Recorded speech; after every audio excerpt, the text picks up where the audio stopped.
Hello বন্ধুরা, আমি মিতা। আমার চ্যানেলে আপনাদের সবাইকে স্বাগত জানাই। আজকে আমি মাত্র 1 বাটি মুগের ডাল দিয়ে খুবই পুষ্টিকর একটা নাস্তার রেসিপি আপনাদের সঙ্গে শেয়ার করব। আশা রাখছি আপনাদের খুবই ভালো লাগবে। তাই রোজ রোজ একই রকম নাস্তা না খেয়ে একটু ভিন্ন স্বাদের যদি নাস্তা বানানো যায় তাহলে বাচ্চা থেকে বড় সবাই খুব মজা করে খাবে। আর এই নাস্তাটা বানানো যেমন সহজ, খেতেও হয় খুব সুস্বাদু আর স্বাস্থ্যকর। তাই বন্ধুরা, ভিডিওটি স্কিপ না করে পুরো ভিডিওটি দেখার অনুরোধ রইল। নাস্তা বানানোর জন্য এখানে আমি 1 বাটি মুগের ডাল আমি 3 থেকে 4 ঘন্টা আগে ভিজিয়ে রেখেছিলাম, দেখুন। আর এখানে কাঁচা মুগের ডাল আমি 3 থেকে 4 ঘন্টা আগে ভিজিয়ে রেখেছিলাম। আর ডাল দেখুন খুব ভালো করে ভিজে গেছে। আর এখানে আমি হাফ বাটি সুজি নিয়েছি, আর এই বাটির মাপ করে আমি মুগের ডাল নিয়েছিলাম। আর মুগের ডাল যতটা নিয়েছি তার হাফ পরিমাণ সুজি নিয়েছি। প্রথমে মিক্সার গ্রাইন্ডারে সুজি দিয়ে দিলাম। আর যে জায়গাতে করে আপনারা মুগ ডাল নেবেন সেই জায়গাতে করে সুজিটা নেবেন, তাহলে নাস্তাটা একদম পারফেক্ট হবে। সুজি দেবার পর এখানে ডাল দিয়ে দিলাম। আর ডালটাকে আমি প্রথমে 3 থেকে 4 বার ধুয়ে নেবার পর জলটাকে ছেঁকে নিয়ে এখানে মিক্সার গ্রাইন্ডারে দিয়ে দিলাম। তারপর এখানে 6-7 কোয়া রসুন, আর আপনারা যদি নিরামিষ খান সেক্ষেত্রে রসুনটা বাদ দিয়ে এখানে নাস্তাটা বানিয়ে নিতে পারেন। 1 ইঞ্চি আদা কুচি, আর ঝালের জন্য 3টে কাঁচা লঙ্কা দিলাম। এরপর খুব অল্প পরিমাণ জল দিয়ে এখানে একদম মোলায়েম করে বেটে নিতে হবে। আর এখানে জলটা একসঙ্গে দেবেন না, দরকার পড়লে আবারও পরে জল মিশিয়ে নেব। দেখুন এখানে মুগ ডাল আর সুজি ভালো করে বেটে নিয়েছি। এরপর একটা মিক্সিং বোলে ঢেলে দিলাম। আর বন্ধুরা, এখানে ব্যাটারটা মিডিয়াম ঘনত্বের বানাতে হবে, তাই আগে থেকে বেশি পরিমাণ জল দেবেন না, সেক্ষেত্রে ব্যাটারটা পাতলা হয়ে যাবে। ব্যাটারটা আমি কিছুক্ষণ ঢাকা দিয়ে রাখবো যাতে সুজি খুব ভালো করে ভিজে যায়। এরপর একটা ফ্রাই প্যানে আমি 1 চামচ তেল দিলাম। আর দেখে বুঝতে পারলেন বন্ধুরা, এখানে তেলের পরিমাণটা খুব কম দিয়েছি।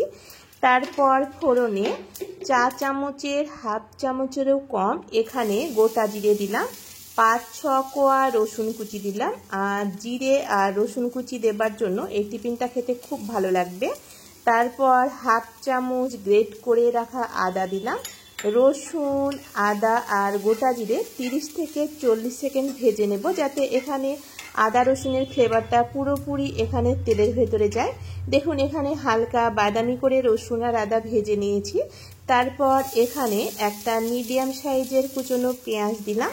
পেঁয়াজ দেবার পর এখানে পেঁয়াজ হালকা বাদামি করে ভেজে নেব। আর পেঁয়াজ বেশি কড়া করে ভাজবো না, জাস্ট পেঁয়াজের ক্রাঞ্চি ভাবটাও থাকবে আর একটু কাঁচা ভাবটা কেটে যাবে, ঠিক সেইভাবে ভেজে নিয়েছি দেখুন পেঁয়াজ।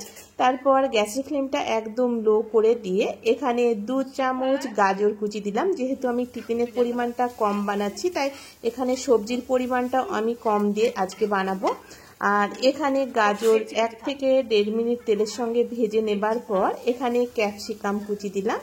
আর এখানে ক্যাপসিকাম আর গাজর একদম ছোট করে কিউব করে কেটে নিয়েছি।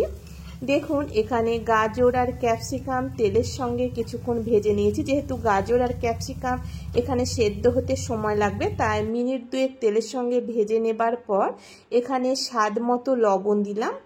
তারপর খুব সামান্য পরিমাণ হলুদ গুঁড়ো দিলাম। লবণ হলুদ গুঁড়ো দিয়ে এখানে গাজরের সঙ্গে ভালো করে কষিয়ে নেব। আর এখানে আমি সব শেষে এখানে একটা মিডিয়াম সাইজের কুচনো টমেটো দিলাম। আর বন্ধুরা, সবজিটা আপনারা নিজেদের পছন্দ মতো নেবেন। দেখুন এখানে টমেটো দেবার পর এখানে গ্যাসের ফ্লেমটা একদম লো রেখে মিনিট 3-4 ঢাকা দিয়ে রাখবো, যাতে এখানে সবজিগুলো খুব ভালো করে সেদ্ধ হয়ে যায়। দেখুন এখানে মিনিট 3-4 ঢাকা দিয়ে রেখেছিলাম। আমি মাঝে একবার ঢাকনাটা খুলে নাড়াচাড়া করে দিয়েছিলাম। এদিকে গাজর আর ক্যাপসিকাম খুব ভালো করে সেদ্ধ হয়ে গেছে। এরপর এখানে মিডিয়াম সাইজের 2টো সেদ্ধ আলু আমি আগে থেকে সেদ্ধ করে রেখেছিলাম। আলুটাকে আমি হাত দিয়ে ম্যাশ করে দিয়ে দিলাম। আর যেহেতু এখানে সবজি দিয়ে নাস্তাটা বানাচ্ছি, তাই বন্ধুরা এই নাস্তাটা খুবই স্বাস্থ্যসম্মত এবং সুস্বাদু হয়। আলু দেবার পর এখানে মিশিয়ে নেবার পর আমি ঝালের জন্য কাঁচা লঙ্কা কুচি দিলাম। আর এখানে আমার লবণটা একটু কম মনে হচ্ছিল, তাই আবারও কিছুটা লবণ দিয়ে এখানে আলুর সঙ্গে মিশিয়ে নিয়েছি। আর বন্ধুরা, আজকের এই নাস্তাটা নামমাত্র তেল দিয়ে বানাবো। নামমাত্র তেল দিলেও নাস্তাটা খেতে কিন্তু খুবই ভালো হয়। এরপর এখানে 1 চামচ ম্যাগি মশলা দিলাম। আর ম্যাগি মশলা দেবার জন্য এখানে আলাদা করে কোনো মশলা দেবার দরকার নেই। ম্যাগি মশলা দেবার জন্য এখানে বাচ্চা থেকে বড় সবাই নাস্তাটা খেতে খুবই পছন্দ করবে।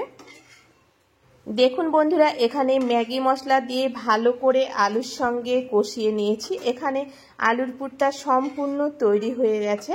এখানে আপনারা চাইলে ধনেপাতা কুচিও ব্যবহার করতে পারেন। এরপর আমি একটা প্লেটে উঠিয়ে নিলাম। এদিকে আলুর পুরটা আমি পুরোপুরি ঠান্ডা করে নেব। আর এইদিকে দেখুন সুজির ব্যাটারটা অনেকটাই জল টেনে নিয়েছে। আর এখানে ব্যাটারের ঘনত্বটা আপনাদেরকে দেখাচ্ছি। দেখুন, ঠিক এইরকম মিডিয়াম ঘনত্বের করে ব্যাটারটা বানিয়ে নিতে হবে। এর চাইতে পাতলা করবেন না বন্ধুরা, সেক্ষেত্রে নাস্তাটা ভালো হবে না। এখানে কালারের জন্য 1/2 চামচ কাশ্মীরি লঙ্কার গুঁড়ো দিলাম। এরপর এখানে স্বাদ মতো লবণ দিলাম। 1 চিমটি পরিমাণ হলুদ গুঁড়ো দিলাম। আর হলুদ গুঁড়ো আর কাশ্মীরি লঙ্কার গুঁড়ো দেবার জন্য এই নাস্তার কালারটা খুবই ভালো লাগবে দেখতে। 1 চামচ চিলি ফ্লেক্স দিলাম। তারপর কিছু ধনেপাতা কুচি দিলাম। আর ধনেপাতা কুচি দেবার পর এখানে সুজি আর মুগ ডালের ব্যাটারের সঙ্গে ভালো করে সমস্ত উপকরণ মিশিয়ে নেব। আর এখানে যত ভালো করে ফেটিয়ে নেব, এখানে নাস্তাটা ততটাই পাউরুটির মতো নরম তুলতুলে হবে। দেখুন, এখানে সমস্ত উপকরণ দিয়ে ভালো করে মিশিয়ে নিয়েছি। আর এখানে ব্যাটারের ঘনত্বটা আপনাদেরকে দেখাচ্ছি। দেখুন, ঠিক এরকম মিডিয়াম ঘনত্বের ব্যাটারটা বানিয়ে নিতে হবে। এরপর এখানে 1/2 চামচ বেকিং পাউডার দিলাম। আর বেকিং পাউডারের অর্ধেকটা বেকিং সোডা দিলাম। বেকিং পাউডার আর বেকিং সোডা দেবার পর এখানে ব্যাটারটা অনেকটাই হালকা মনে হবে। আর বেকিং পাউডার বেকিং সোডা দেবার জন্য এখানে নাস্তাটা খুবই নরম তুলতুলে হবে। আর বন্ধুরা, এখানে নাস্তা বানানোর জন্য একটা তড়কা প্যান নিয়েছি। আর তড়কা প্যানে নাস্তাগুলো বানালে একই সাইজের হবে, দেখতে ভালো লাগবে। আর আপনাদের হাতের কাছে তড়কা প্যান না থাকলে নর্মাল কড়াইতেও বানিয়ে নিতে পারেন। প্রথমে তড়কা প্যানটা হাই হিটে গরম করে নেবার পর 1 চামচ সাদা তেল দিয়ে চারিধারে তড়কা প্যানে লাগিয়ে দিলাম। তারপর গ্যাসের ফ্লেমটা একদম লো রেখে এখানে নাস্তা বানিয়ে নিতে হবে।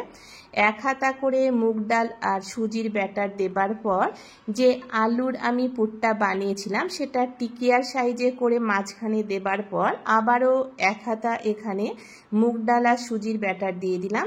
তারপর লো হিটে এখানে মিনিট 3-4 ঢাকা দিয়ে রাখবো। আর বন্ধুরা, একদম লো হিটে আজকের এই নাস্তাটা বানিয়ে নিতে হবে, না হলে তলাতে পুড়ে যাবে। দেখুন, মিনিট 2-3 পর এখানে নাস্তাটা উল্টিয়ে দিলাম। আর এখানে নাস্তার কালারটা দেখুন কতটা দেখতে ভালো লাগছে। এরপর আবারও ঢাকা দিয়ে রাখবো। একটা নাস্তা বানানোর জন্য 3 থেকে 4 মিনিটের মধ্যে নাস্তাটা বানানো হয়ে যাবে। দেখুন, এখানে উল্টো পিঠটাও খুব সুন্দরভাবে সেঁকা হয়ে গেছে। আর এখানে কালারটা দেখে বুঝতে পারছেন খুব ভালো করে নাস্তাটা বানানো হয়ে গেছে। এরপর একই রকমভাবে তড়কা প্যানে 1 চামচ তেল দেবার পর তেলটা চারিধারে ছড়িয়ে দিয়ে 1 হাতা করে ব্যাটার দেব। আর ব্যাটার দেবার পর যে আলুর পুরটা বানিয়ে রেখেছিলাম সেটা আপনার একটা টিক্কার আকারে বানিয়ে এখানে মাঝ বরাবর দিয়ে দিলাম। তারপর আবারও 1 হাতা ব্যাটার দিয়ে এখানে আলুর পুরটাকে ঢেকে দেব। এরপর ঢাকা দিয়ে দিলাম। আর বন্ধুরা, এই সময় গ্যাসের ফ্লেমটা একদম লো হিটে রেখে নাস্তাটা বানিয়ে নিতে হবে। আর এখানে মুগ ডাল আর সুজির ব্যাটারটা বেশি পরিমাণ দেবেন না, এখানে নাস্তাটা হালকা পাতলা করে বানিয়ে নিতে হবে। অতিরিক্ত মোটা করে বানালে নাস্তাটা খেতে ভালো লাগবে না। দেখুন, 1 পিঠ উল্টে দেবার পর আবারও ঢাকা দিয়ে রেখেছিলাম। আর এখানে দেখুন, এখানে নাস্তাটা 2 পিঠ খুব ভালো করে ভেজে নিয়েছি। আর নাস্তার কালারটা দেখুন, ঠিক এইভাবে যখন কালারটা হয়ে আসবে ঠিক তখনই বুঝতে পারবেন নাস্তাটা বানানো হয়ে গেছে। আর লো হিটে রেখে এখানে আমি সব নাস্তাগুলো বানিয়ে নিয়েছি। তাই বন্ধুরা রোজ রোজ একই রকম নাস্তা না খেয়ে একটু অন্য ধরনের যদি নাস্তা বানানো যায় তাহলে খেতেও ভালো লাগে, আবার বাচ্চাদের স্কুলের টিফিনেও দিতে পারেন। আর এখানে নাস্তাগুলো দেখুন কতটা লোভনীয় হয়েছে। আর আপনাদেরকে একটা নাস্তা কেটে দেখাচ্ছি। আর এই নাস্তার ভেতরটা একদম পাউরুটির মতো জালিদার হবে, আর যেহেতু ভেতরে আলু সবজির পুর দেওয়া আছে তাই খুবই স্বাস্থ্যসম্মত এবং খেতেও খুব ভালো লাগে। আশা করি আমার আজকের এই মুগ ডালের নাস্তা আপনাদের ভালো লেগেছে। ভালো লাগলে বন্ধুরা অবশ্যই কমেন্ট করে জানাবেন। আর বন্ধুরা একবার হলেও আমার মতো করে নাস্তাটা বানিয়ে দেখুন, খেতে খুবই ভালো লাগবে। আজকের মতো এই পর্যন্ত বন্ধুরা, দেখা হচ্ছে পরবর্তী রেসিপিতে।